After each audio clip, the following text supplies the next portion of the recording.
Thanks, Sherilyn. Can you give me a thumbs up, Sherilyn, if you can hear me? All right, good. We've passed the first obstacle. Sorry, I'm very bright over here. It's kind of the only light I have in the room, and when you're going bald, it seems to reflect even more. But we'll get through this. So thank you, Sherilyn, for the introduction. I always feel like when people say I'm an expert and know everything, that people are bound to be very disappointed by the end of the presentation, but I'll do the best that I can. So currently I direct the network's program that's called Combating White Nationalism and Defending Democracy. And I was looking through the attendees and I see a lot of names of longtime MHRN members and supporters that I know well, that they probably know me well. I see some new names as well. I have worked for MHRN. This is actually my second stint with the organization, but for a total of about 17 years. So when Sherilyn and I initially came up with this presentation, and I think I'll go ahead and go into my share screen mode here. So just give me 1 second. Okay. Oh, there we go. Okay. So when we initially came up with the title for this presentation, it was months ago. And so initially it was called What to Do When White Nationalists Target Your Community. And we decided to switch it up just a little bit. And that was due to the fact that, as you're all aware, quite a bit has happened in the last, month or so. And here in Montana, we've seen lots of armed militias showing up at anti-racist protests, Black Lives Matters protests, those types of events. And so we decided to actually focus quite a bit on that dynamic here today. But as you'll see, white nationalists and the militias have plenty of historical crossover. And as far as the responding piece goes, how white nationalists and the anti-government patriot movement, which the militia movement is part of, how they interact and impact communities are very similar between the two movements, and how communities can respond are also very similar. So maybe a little bit different than what you were expecting, but hopefully we'll still, you'll still get something out of it. So we're splitting this presentation up. I'm gonna start with background on the militia movement, some history, how we got to where we are now. And then I'll kick it back to Sherilyn, who's gonna talk about really how communities are responding on the ground right now, sort of based on that knowledge that we've gained over the years.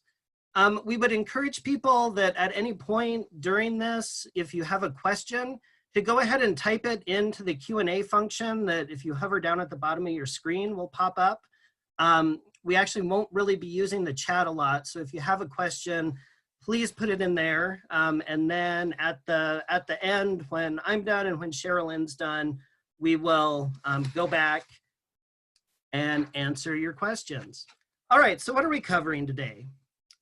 Since we're celebrating our 30th anniversary, it seemed like a good idea to take a little bit of time to look at MHRN's history.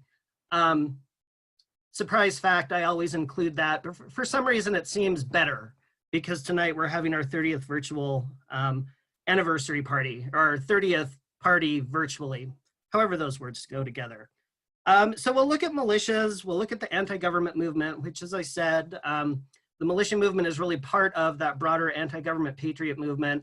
I'll warn you right now, I'll be using militia and patriot pretty interchangeably during this presentation.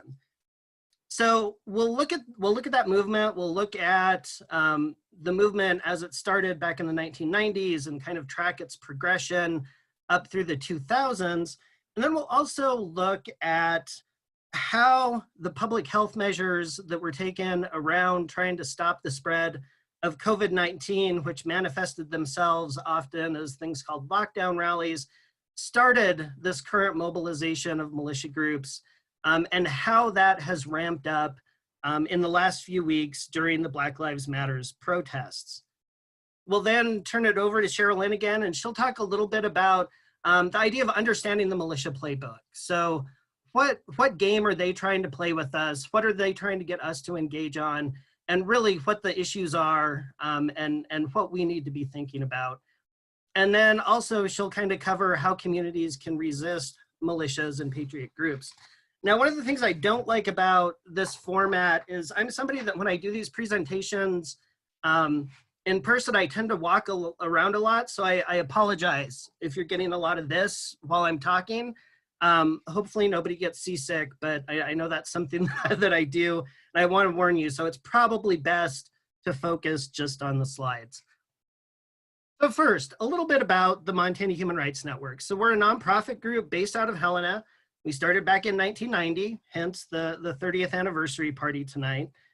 And when we formed, we really formed to be a fight the racist right group. We were formed by community groups who had started to notice a rise in activity in both white nationalism and anti-government groups, and we're really trying to fight back in their communities. But within a couple of years, we also really adopted a proactive policy agenda.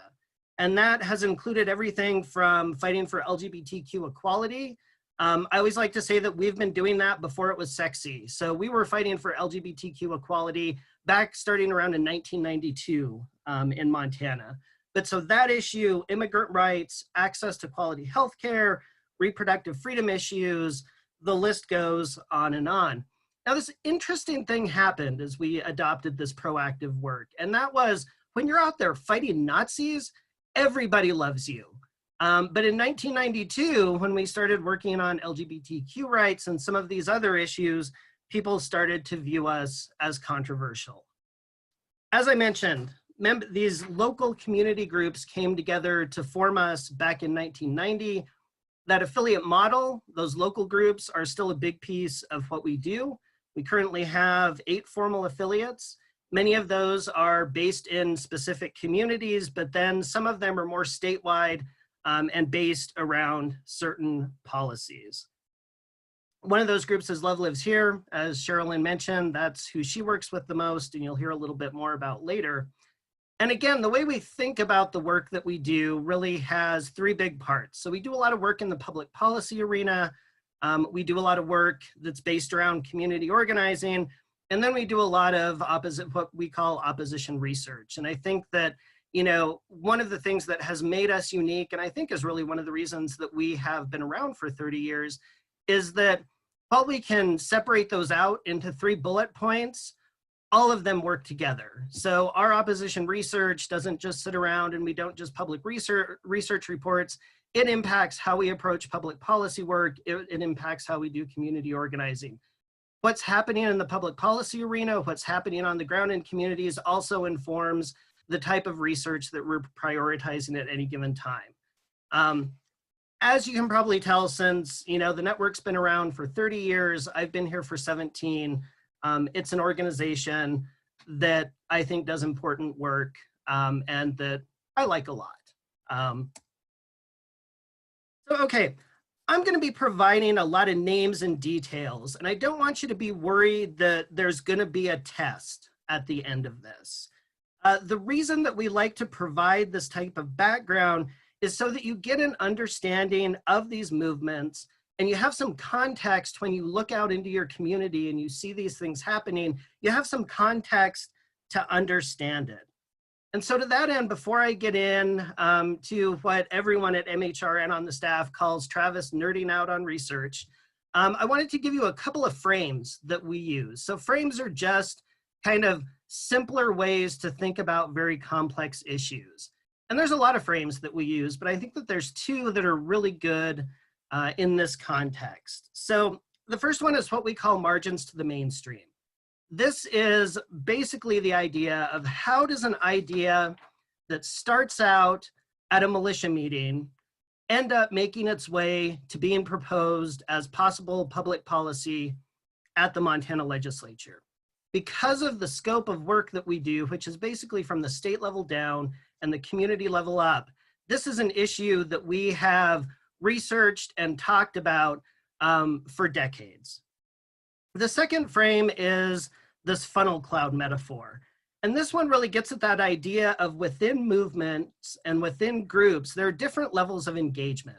So at that very top end of the funnel cloud, the big end, you have people being pulled into these movements for all sorts of reasons, okay? Like for the Patriot movement, They really love their guns. They hate taxes. They don't think there should be, any kind of government regulations, all sorts of issues across the board. Now, a lot of people stay at that top end of engagement. And in fact, many of those people kind of spin around and then spin back out into what we would more consider mainstream conservatism. What's important to understand is that when those people spin back out, they take some of that political education, they take some of that ideology, they take those beliefs with them, and they take those into other activism that they do, which is part of the way that these ideas spread. But you have those people that start to work themselves down into the funnel cloud. Now, what happens as you start to go down in the funnel cloud? All of a sudden, these are folks that only start taking in information that really confirms and supports this emerging new worldview that they have. Now, people can kind of slide up and down in that funnel cloud, but if you have somebody who starts at the top, goes all the way through, and pops out that other end, those are the people that you have, like Timothy McVeigh, the militia adherent that bombed the Oklahoma City federal building. Those are the people that have been totally indoctrinated and say, hey, our life, our society, our very civilization is at risk, and it's time to quit sitting around and talking and actually go out and do something. So I'd encourage you to kind of think of these, these two frames as we go forward. Okay, so the anti-government patriot movement is based on a hatred and distrust of the federal government, which these patriots justify through conspiracies that are largely based on anti-Semitism about these secret cabals that intend to subvert Americans to a shadowy one-world government. Now, in these conspiracies, the federal government is often in cahoots with other entities like the United Nations, and many patriots really believe that they will ultimately have to fight off an invasion by these supposed New World Order forces. Now, not surprisingly, people that become hardcore believers in this, it's not surprising to find out that a lot of them use threats of violence or actual violence to bully people in their communities and government officials. Now, much of this worldview involves these armed fantasies where militia members get to act out as these protectors of their communities who are going to fight off this invasion by outside forces. And when we get more to the current situation with Black Lives Matters and those protests, you'll see the same type of mindset by militia members coming up. So when I say patriots and we're talking about the overall patriot movement, we're talking about militia groups, we're talking about freeman groups, we're talking about sovereign citizen groups, we're talking about those types of groups, and many what I would call self-styled patriots. So people that may not really claim a group affiliation, but are absolutely following this ideology. And like I said, during this presentation, I'm probably going to use militia and patriot pretty interchangeably.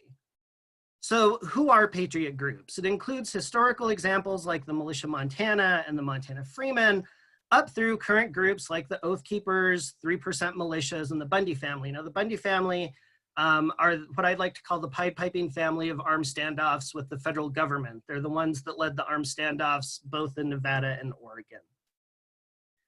Now, these patriot groups, they interact pretty easily with the political mainstream because they're talking about guns, they're talking about taxes, they're talking about property rights and other issues that we, I think, all pretty much view as being part of the political mainstream. But one of the things that's really important to remember is where this movement originated. The patriot movement and the militia movement specifically, especially in the Pacific Northwest, really evolved out of the white nationalist movement. When you look at the framers and the architects of the militia movement of the 1990s, they came out of the hardcore white nationalist movement, and many of them followed a religion called Christian identity. So Christian identity is based on a racist and anti-Semitic interpretation of the Christian Bible. It teaches that Jews are the literal children of Satan, the people of color are subhuman mud people, and that the lost tribes of Israel actually migrated to Northern European white countries. So therefore, white people are God's chosen people. So this was the religion taught and practiced by Aryan nations, and again, many other groups here in the Pacific Northwest. So again, going back to some of the early framers and some of the very influential people in the militia movement, you find these connections to identity. A couple of those include John Trockman, who's pictured on the top of this slide, who was the founder of the Militia Montana, and his family were all identity adherents, and Trockman himself had spent time working with Aryan nations over in northern Idaho. Bo Greitz, who's the middle picture here, another very influential militia leader who was also an identity adherent. This list goes on and on and on and on. Now, what happened is these early framers made a conscious effort to create the militia movement in a way that downplayed racism and anti-Semitism to have more appeal in the mainstream. They recognized the limitations that exist, that, you know, frankly, racial slurs, blatant anti-Semitism, burning crosses on people's front lawn turns the vast majority of people off. So what they did was they sat down and they took these conspiracy theories, these anti-Semitic conspiracy theories that are core to the white nationalist movement, and they basically substituted out blatant anti-Semitism and blatant racism and added in guns and taxes. Okay, that's a little simplistic, but that's essentially what they did. So these one world government conspiracy theories of the white nationalist movement that centered around international Jews, now all of a sudden centered around international bankers and international elites. So what this means is the militia movement has racist and anti-Semitic roots. And you continue to see that when you look at that evolution of how the movement formed. So these early architects of the 90s movement, they took pieces. They took pieces from anti-Semitic and white nationalist groups like the Posse Comitatus and Aryan nations. As they were putting this together, you had the standoff at Ruby Ridge with the Randy Weaver family. Randy Weaver also spent time at Aryan nations, but where, because of the way that standoff went down, they were able to almost sort of test this message that they were coming up with, that you know what happens when the New World Order comes and one world government comes, the government will kill good patriots. So they were able to sort of test out some of these early messages during the Ruby Ridge standoff. And then following the Ruby Ridge standoff, so this would be kind of in late 92, you had a Christian identity pastor named Pete Peters convened, had basically a strategic meeting in Estes Park, where one of the pieces that came out of this was this idea to form militias and to keep this militia movement going forward as a way to mainstream white nationalism. So the militia movement has these racist and anti-Semitic roots, and it's really important, I think, for all of us to remember that current groups like the Oath Keepers, like the 3 Percenters, and those types of groups grew from these same roots. But again, because the militia movement was started as a way to mainstream white nationalism, but to downplay those elements that most people find abhorrent, it has interacted very easily with the political mainstream over time. So again, I mentioned this idea of margins to the mainstream earlier. We have watched in Montana how bills around the New World Order black helicopters are proposed at the state legislature. We've seen bills that would have required all Montanans to be armed to serve in the unorganized militia or groups like the Militia of Montana.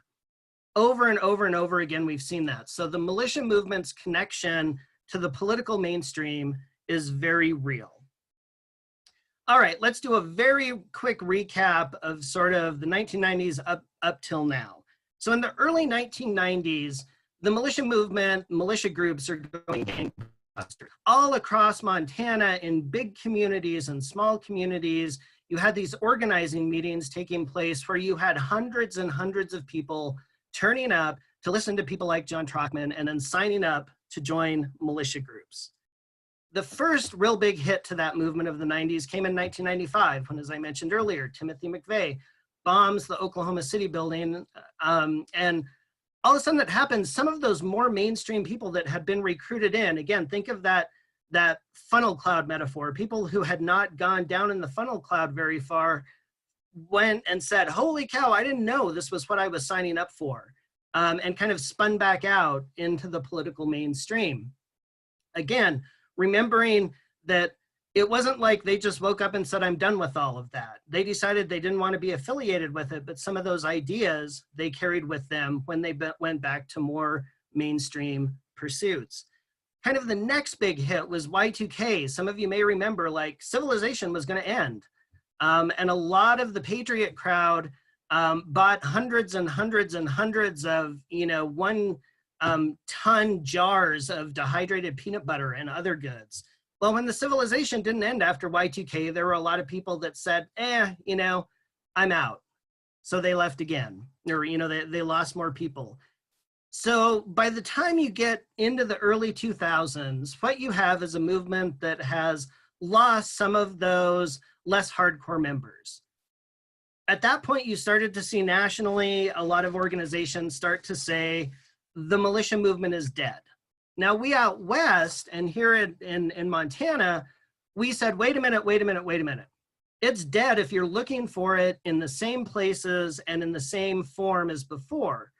What we tracked, again, and talked about a lot and tried to get people to understand was that out west, which included here in Montana, some of those hardcore believers changed their groups' names. Some of them kept the same names. But what we saw those hardcore members and the leaders of those groups and the hardcore followers of those groups do is they started to gravitate and pivot towards land use fights. So again, when the rest of the country, to a certain extent, were so surprised with what happened with the Bundy family, we were like, that's where so much of the militia energy that was left in the early 2000s out west had started to gravitate. Okay, so then we're going to jump forward. We're going to jump forward to more around this time, or at least the current presidential administration. So national organizations have found over the years that the number of groups active in the Patriot movement suffer during Republican presidential administrations. And this makes sense because presidential administrations steal some of their recruiting thunder. So if you think about it, generally under those administrations, you see an expansion of gun rights, you see reductions in taxes, you see reducing, removing, rolling back regulations. And this most definitely proved to be true during the current administration. So it wasn't like there was no activity in this movement during the Trump administration, because out west, especially, you had all of these kind of flashpoints and fights going on around public lands and property rights issues. But the movement overall had sort of lost a little bit of its mojo. It had lost some of its tried and true recruiting issues and was sort of sitting there waiting for an opportunity. Then we have the COVID-19 pandemic and the shelter-in-place orders and the other measures designed to slow the spread of the virus. And in some ways, this ended up creating this perfect environment for militias and patriots. So what did you have? You have people who are scared and they're looking for information. And in many cases, they're online looking for information, and they're looking for information about the pandemic, they're about the virus, about how to survive. And they end up in these rabbit holes that sometimes lead to information put there, purposely, misinformation, by anti-government patriots and white nationalists. But along with being scared, what you saw during these shelter-in-place orders as they continued is you started to see people start to get angry at the government, whether that was because businesses were still closed, whether it was because they had to wear masks, or many of these other measures taken to try to spread, to stop the spread of the virus. So these eventually morph into what became known as these lockdown rallies that happened all over the country, including here in Montana. And while, especially here in Montana, it wasn't necessarily that they were organized by militias, but you had members of these armed groups showing up at them. And again, perfect recruiting opportunity. You have crowds of scared, angry, largely in Montana, white conservatives protesting the government. And so this photo on this slide was taken at one of the rallies here in Montana.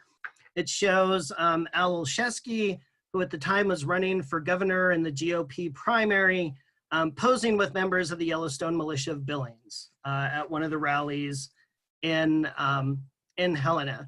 And I think one point I wanted to make here, I think it's important that it's amazing how often photos like these show up of Republicans holding office, showing up at these meetings. And I think it's important that to remember that it doesn't always mean that the official that's shown follows or believes these groups. I think the takeaway is that they view these militia groups, they view these armed folks as part of their political base. So it may not even be that they agree, but too many office holders don't think that there's a downside, again, to being pictured with armed folks at a public event. So there's this building and mobilizing happening during the pandemic. Then we have the murder of George Floyd, and you start to have these anti-racist protests, these Black Lives Matter protests all around the country, including here in Montana. Now, probably no matter where you live, but if you live here in Montana, you probably started to notice these pictures popping up that show these armed militia groups at these protests. And you probably found yourself wondering, like, how and why did this happen? And a major piece of it is something that we dubbed the Antifa fantasy. Now, versions of this fantasy and this template showed up all over the country. The basic concept was there are these caravans of Antifa members that are coming from out of state that are going to infiltrate these local protests and cause looting and rioting. Now, the person who brought this to Montana, brought this fantasy to Montana, was State Senator Jennifer Fielder, who posted what's on the slide here, basically late on a Monday night, and it spread like wildfire through militia and patriot social media groups. And it had the additional legitimacy of coming from an elected official. So within a couple hours the next day, we had determined there was no caravan. And this was confirmed by people in law enforcement at every level and was reinforced by statements from mayors and other elected officials at the local level. But as the great Ken Toole of MHRN used to say in these situations, facts don't matter. And that was really true when you got into militia social media, where it was just on fire. It was on fire with people so excited to pull out their guns, pull out their tactical gear, and get ready to shoot some of these imaginary Antifa protesters. So the Antifa hunting permit that's on this slide down on the bottom left, that's actually what one of the leaders of the Yellowstone Militia of Billings changed his Facebook profile picture to, kind of right around this time. So the morning after the post by Fielder, all of the discussion, well, I shouldn't say all, but we're talking, 99% of the discussion is focused around patriots and militia members so excited that they're going to get a chance to get their tactical gear together, go out and basically live out one of these armed conflict fantasies at their local Black Lives Matters rally. Again, like I mentioned earlier, that fits with those conspiracy theories where the militia members see themselves as the protectors of the community fighting off these outside forces. In this case, the outside forces weren't the United Nations, but instead these Antifa protesters. Well, I have a feeling, and you start to see this shift early that afternoon, where I think some of the militia leaders were like, boy, the fact that all we're talking about is showing up at these public events and shooting people might not portray us in the best light. So you start to see this shift in the narrative and the talking points that they were using, where they turn from, we're showing up to shoot people, to, hey, we're just good God-fearing people who are going to show up and we're going to protect and provide security for the protesters. And that's really the message that they continue to use today. And show up they did. Pretty much every anti-racist protest in Montana over that 2.5 week period had militia members showing up. And the groups were varied. So on the left there, you have somebody sporting what you could almost call the uniform of the Boogaloo movement, or he's a boogie boy. And this is a kind of a subset of the militia movement. They're sick of kind of sitting around waiting for martial law to be declared and waiting for there to be war. They want to go out and start the Civil War right now. So you had Boogie Boys showing up at various events. You had groups with names like the Flathead Patriot Guard, the Yellowstone Militia of Billings, which I've already talked about, people representing various chapters of 3% militia groups, and again, all kinds of what I'm calling self-styled patriots, people who may not have had a group affiliation, but they had all the gear and were just waiting for their call to show up. Now, at these events, they started claiming they were asked to be there, that they were working with the organizers, they were working with the cops, and other such claims. Let's be really clear, nobody asked them to be there. They were not asked by the organizers. Instead, the organizers ended up having to deal with them at these events to try to keep situations from blowing up and getting out of control. It's also important to remember these groups have no legitimate authority to be providing security. They are not authorized by federal, state, or local governments to do that. Instead, they are unaccountable groups of armed men who showed up at these rallies and claimed that role for themselves. They have not been asked by law enforcement to assume that role. One law officer I was talking to last week, I thought made a good point. He laughed and said, I mean, it's important for us to remember that these same people that claim they're working with us and for us these last couple weeks were threatening to arrest us during the pandemic and lockdown situations. So as we've been saying, it's incredibly dangerous to allow these militias to act like they are providing law enforcement services and to normalize their presence playing that role at community events. And I think one of the ways that I like to think about it is, do we want people representing a movement that has spawned the likes of Timothy McVeigh and the Bundy family to be the ones providing security at anything? And I think the answer to that is no. We developed this graphic with 3 things people can do when it comes to these militias showing up at Black Lives Matter's protests. So the first is contacting local officials and encouraging them to think about charging these groups under the state's law that criminalizes paramilitaries. And that state law was actually passed about 30 years ago in lieu of the militia movement's rising influence at that time. And again, it's important to remember, we're not talking about the individual right to carry here. What we're talking about are these unaccountable groups of armed men gathering and acting like, and in some cases, in some communities, really impersonating law enforcement. The second piece there is related to us hearing about incidents at Black Lives Matters rallies that aren't reported, that we try to follow up on and there aren't reports. And so we've encouraged people who experience or see threatening actions taken by these groups to make sure that those are reported to local law enforcement.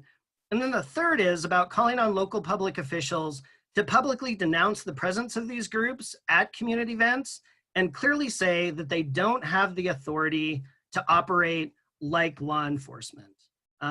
So with that, that probably wasn't as quick as I should have gone, but that's kind of an overview of the militia movement up through today, kind of a quick look from the 1990s forward. And with that, I'm going to turn it over to Sherilyn.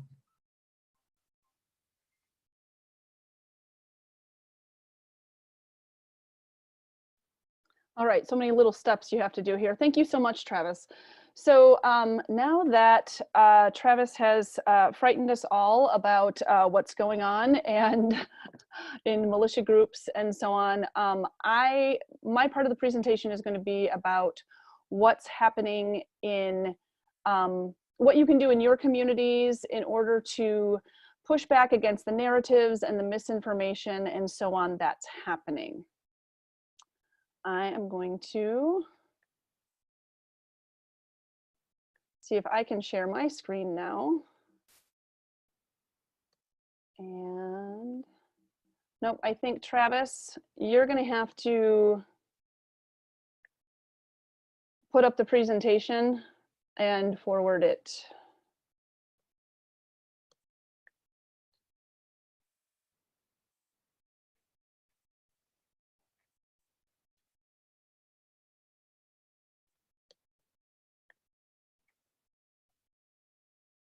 Sorry about the technical difficulties here. Okay, so my part of the presentation says smart strategies for managing extremists, developing proactive strategies for resilient communities. And this, this image that you're seeing right now is of the wonderful event that we had.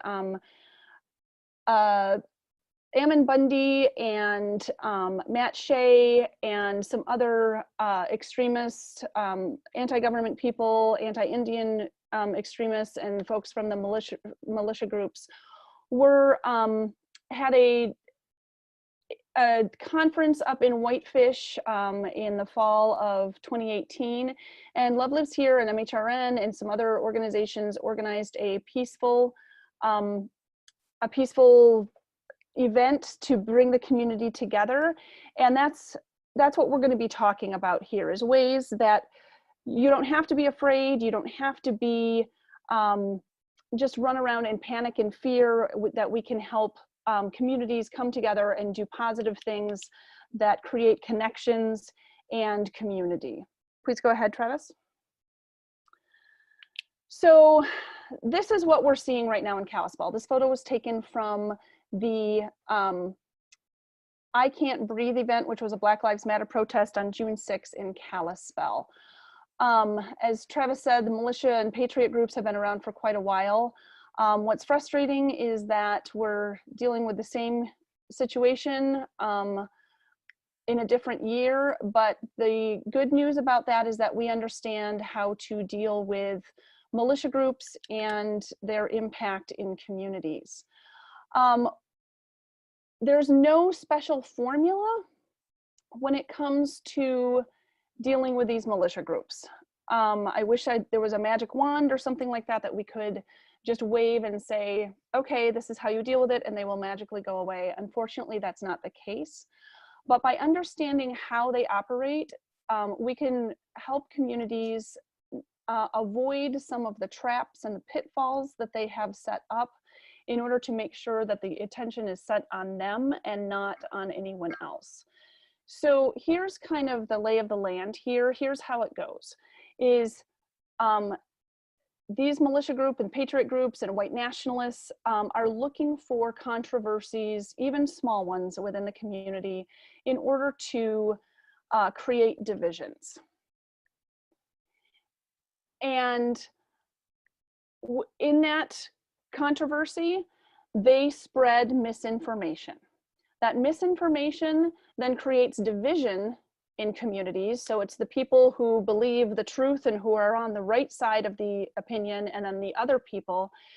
And as these groups start separating people into the good guys and the bad guys, of the you're with us and you're against us, then that tends to radicalize people into violence. A quick case study on that is when all of the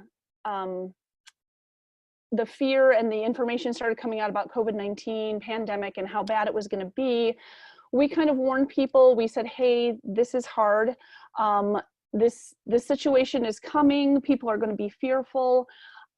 Please be aware that extremist groups jump into here and try to get a following that way. What happened then is, just a couple of weeks later, is Dr. Annie Bukacek had a video about COVID-19 and how the CDC, Centers for Disease Control, were manipulating information, lying to the American public. Doctors were falsifying death certificates. And suddenly we had this whole controversy about COVID-19 really wasn't that bad, and the government is lying to us to control us. And in that space, we saw a lot of increase in activity in the militia and patriot groups. They had been kind of quiet, and then all of a sudden everybody was talking about this, and how their constitutional rights were being taken away because of shelter-in-place laws, and as cities declared a state of emergency, there were protests and a lot of drama. again, creating division between the people who were going to, as the Patriot and militia group said, behave like sheep and obey the government, and those who were going to rise up and defend their constitutional rights. What we've been worried about in this whole thing is violence coming out of that, and there has been some at some of the protests. But that's a quick case study, and that's the playbook we're going, that they use, and knowing that helps all of us kind of see where they're headed, instead of just dwelling in panic when we see a bunch of guys walking around in tactical gear at a public event that should be a peaceful situation. Okay, Travis. So a lot of people, well, militia and patriot groups, again, are focused on, since they're anti-government, they're focused on their personal constitutional rights. And what they repeat over and over again in their groups and their messaging, both internal and public facing, is that people are trying to take their rights away. And one of those, of course, is the Second Amendment, their guns. People are trying to take their guns away. And so, but what we know is that the number one problem with militias is not that they have guns, is that they spread so much misinformation, which again ends up creating this division in communities and then incites people to violence. So here's an example of misinformation that was spread. We have a screenshot here from the Flathead County Republican Women. This was posted on Monday, June 15 or 16. I'm not looking at a calendar here. But anyway, what happened here was someone sent me a screenshot of this on Facebook and said, oh my gosh, Sherilyn, this is happening. Did you know what's going on with this? And you can see here that they've posted that out of the 90,000 residents in the Flathead Valley, 1,500 people have signed a petition to defund the Kalispell police. And that also, Love Lives Here was having a rally or a protest at Depot Park at 5 p.m. And we were going to be requesting the defunding of the police department. Well, none of that was true. Absolutely none of it. We didn't know anything about a petition. We didn't ask anyone to go to Depot Park. And in fact, we had an online webinar scheduled for that night at about the same time. And so the problem was, though, is that this message went out and it incited some people to go to Depot Park and have their own protest. You know, they have the freedom of speech, they can do that. But they were all set to face off against Love Lives Here, and, you know, perpetuate these ideas that we were against the police, we're against the military, we might harm the veterans monument that is there in Depot Park.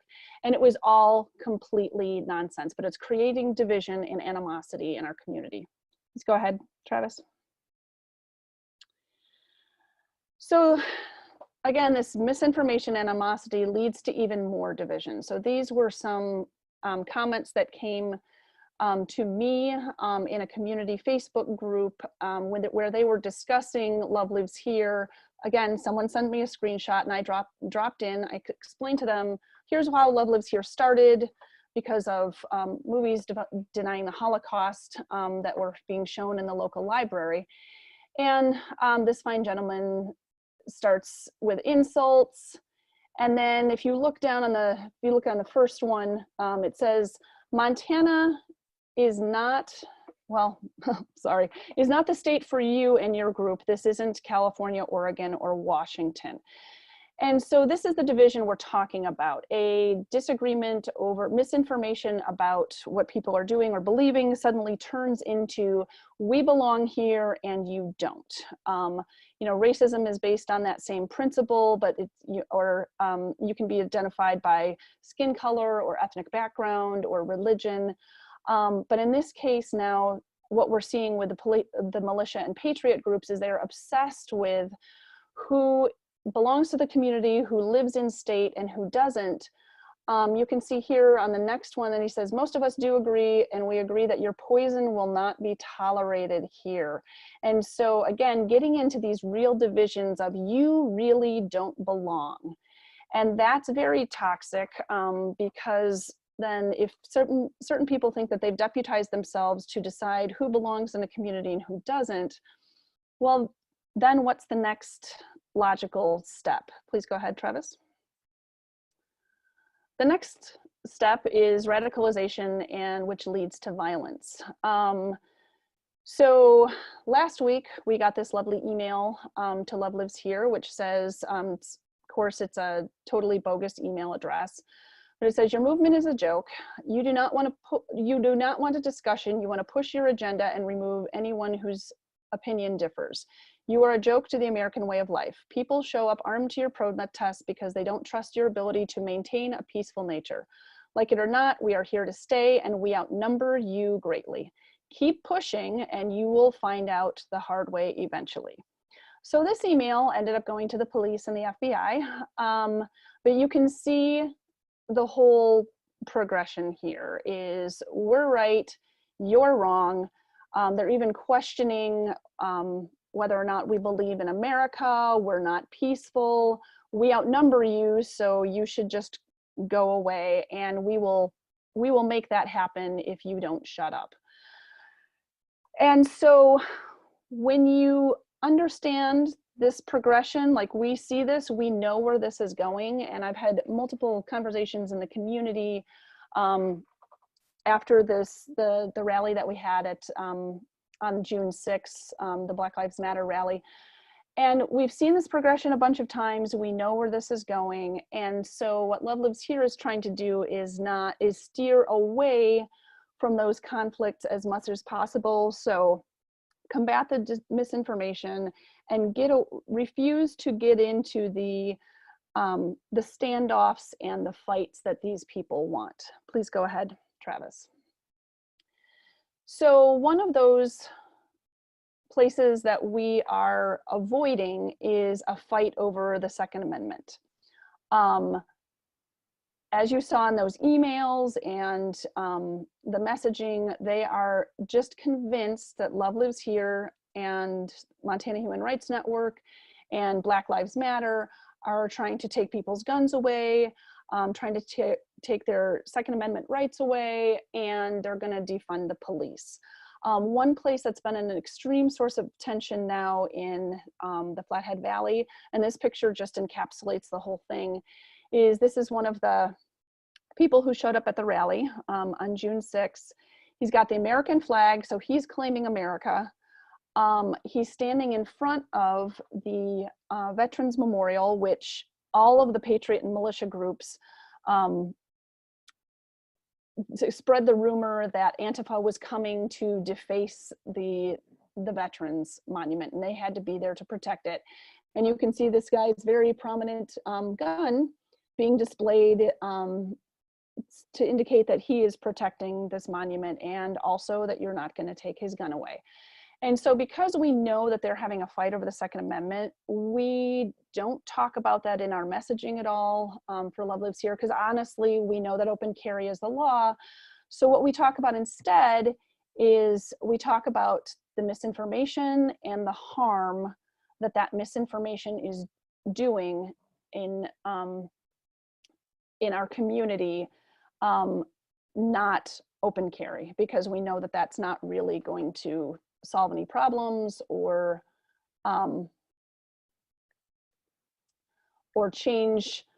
It's not going to have any positive results. In other words, they're trying to bring us over there so they can have a showdown, and that's just not something anyone's going to benefit to. It's just going to create a lot of division. We've seen that in northern Idaho and eastern Washington, and we are just not going to do that to the community. Can you go ahead, please, Travis? So what can you do? You know, you can refuse to engage in these debates when you know what their game is. What's also really powerful is to develop relationships. This is probably the most important thing that we learned from the troll storm during the winter of 2016 and 2017, is that the relationships that we had ahead of time were so important. The relationships that we forged during the crisis were also helpful, but it helps to have a bond of trust with people before you can go ahead and deal with really big threats to the peace in your community.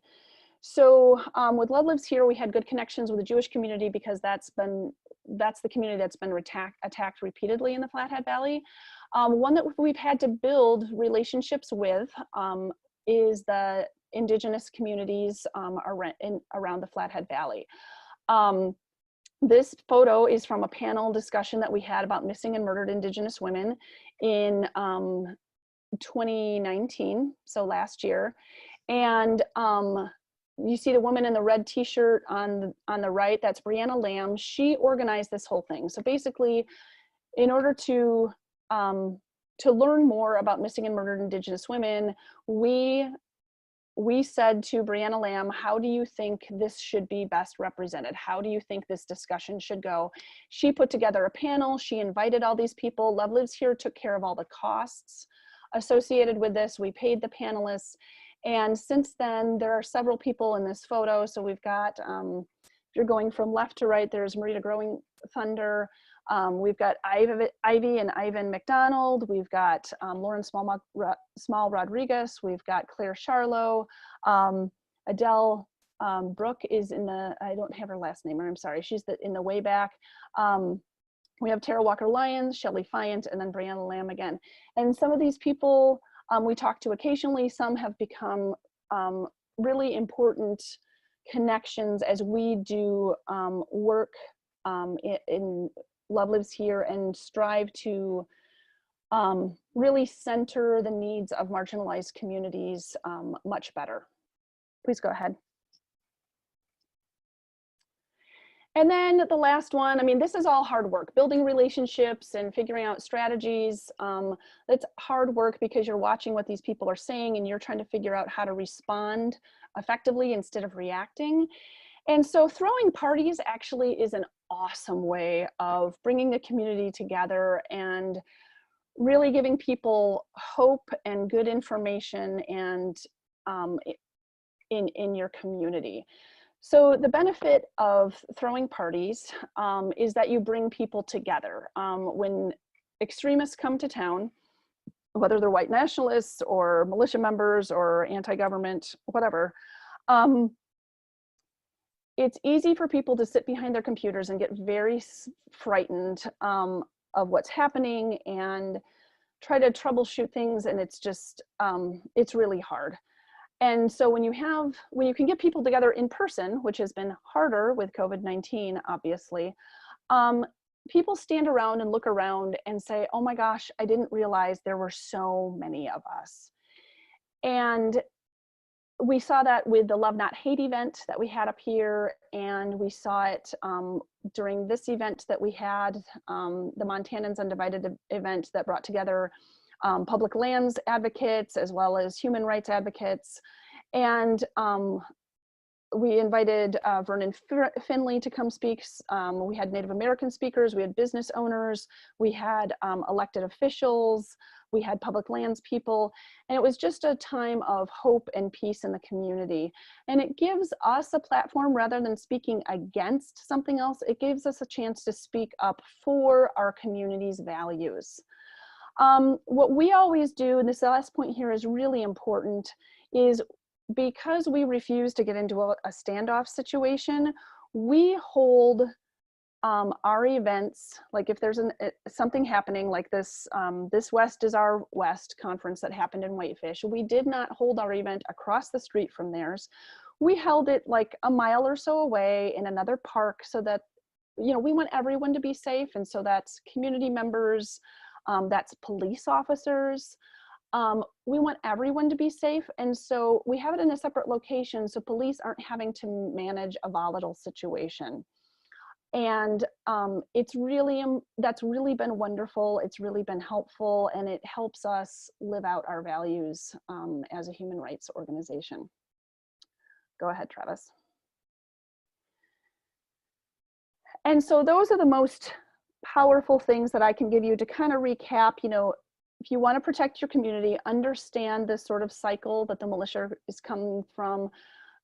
When extremism comes to town, your panic level goes to 15, and it's hard to remember some of these core things, but do that and find ways to hold your community together through relationships and events that are very positive.